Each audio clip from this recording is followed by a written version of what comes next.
ఓం శ్రీ గురుభ్యో నమః. వాగర్థావివ సంపృక్తౌ వాగర్థ ప్రతిపత్తయే జగతః పితరౌ వందే పార్వతీ పరమేశ్వరౌ.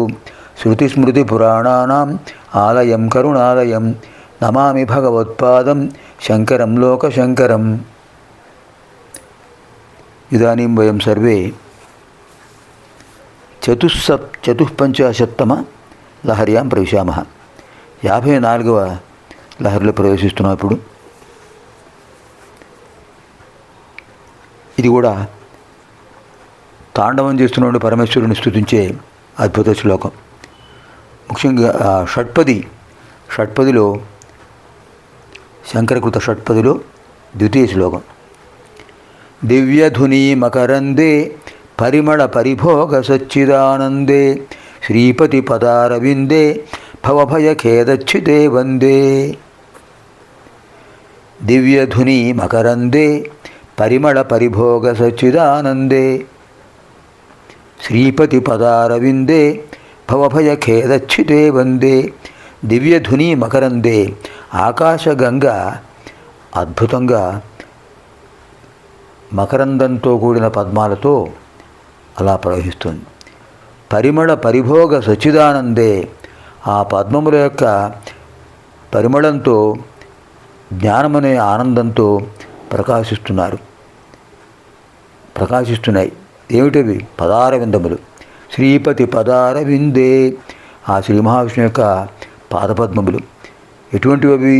భవభయఖేదచ్యుదే సంసార సాగరంలో కలిగే దుఃఖాన్ని పోగొట్టేటువంటి, అటువంటి ఖేదచ్యుదే దుఃఖాన్ని పోగొట్టేటువంటి శ్రీపతి పదారవిందాలను వందే నమస్కరిస్తున్నాను. విష్ణు పాదోద్భవి గంగా అంటారు. అలాంటి అమృతోపమానమైన గంగాజలం ఉద్భవించడానికి కారణం ఆ శ్రీ మహావిష్ణువు యొక్క పాదపద్మాలే. అవి సచ్చిదానంద పరిమళమయములు, సచ్చిదానందమనే పరిమళభరితములు.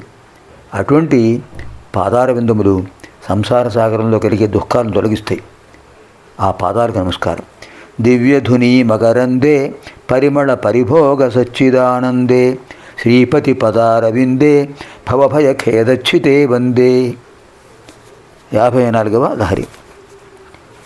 సంధ్యాఘర్మదినాత్యయో హరికరాఘాత ప్రభూతానకధ్వానో వారిదగర్జితం దివిషదాం దృష్టిచ్ఛటాచంచల భక్తానాం పరితోషబాష్పవితతిర్వృష్టిర్మయూరీ శివ యస్మిన్నుజ్వలతాండవం విజయతే తం నీలకంఠం భజే. సంధ్యాఘర్మదినాత్యయ గ్రీష్మకాలం యొక్క చివరి సమయం, వర్షాకాలం యొక్క ప్రారంభ సమయం. హరికరాఘాత ప్రభూతానకధ్వాన హరికర ఆఘాత ప్రభూత ఆనకధ్వాన. శ్రీ మహావిష్ణువు మధ్యలో వాయిస్తున్నారు, మృదంగం వాయిస్తున్నారు. పరమేశ్వరుడు యొక్క నాట్యం జరుగుతుంటే వారిదగర్జితం అలా ఆ మృదంగధ్వని ఎలా ఉందంటే వారిదగర్జితం మేఘధ్వనిలా అనిపిస్తుంది. దివిషదాం దృష్టిచ్ఛట దేవతల యొక్క చూపుల సముదాయం ఎలా ఉంది? చంచల మెరుపులాగా కనిపిస్తోంది. అంటే దేవతల యొక్క చూపులు మెరుపు తీగల్లా ప్రకాశిస్తున్నాయి. స్వామివారిని చూస్తున్నారు వాళ్ళందరూ. భక్తానాం పరితోష బాష్పవితతి భక్తులకు సంతోషం కలిగించాలి అనే ఆ ఆనందంతో స్వామి ఆనంద ఖేళనం చేస్తున్నారు, ఆనంద తాండవం చేస్తున్నారు. అటువంటి స్వామివారి యొక్క ఆనంద బాష్పాలు వృష్టి అంటే భక్తులు సంతోషిస్తున్నారు. భక్తుల యొక్క ఆనంద బాష్పాలు వాళ్ళని చూసి స్వామివారు ఆనందిస్తున్నారు. వారి ఆనంద బాష్పాలు వృష్టిగా అనిపిస్తోంది. ఆ సమయంలో ఎలా ఉందంటే పరిస్థితి అక్కడ శివ అంటే ఎవరు? పార్వతీదేవి, మంగళకరురాలు. శివామయూరి పార్వతీదేవి ఒక మయూరిలాగా, ఆడ నెమలిలాగా ఆ పరమేశ్వరుడు యొక్క తాండవాన్ని అనుసరించి ఆమె కూడా తాండవం చేస్తున్నారు. అంటే ఆమె కూడా లాస్యం. అమ్మవారు చేసే నృత్యాన్ని లాస్యం అంటారు, స్వామివారు చేసే నృత్యాన్ని తాండవం అంటారు. అలాంటిది అక్కడ కైలాసగిరిలో ప్రకాశిస్తోంది.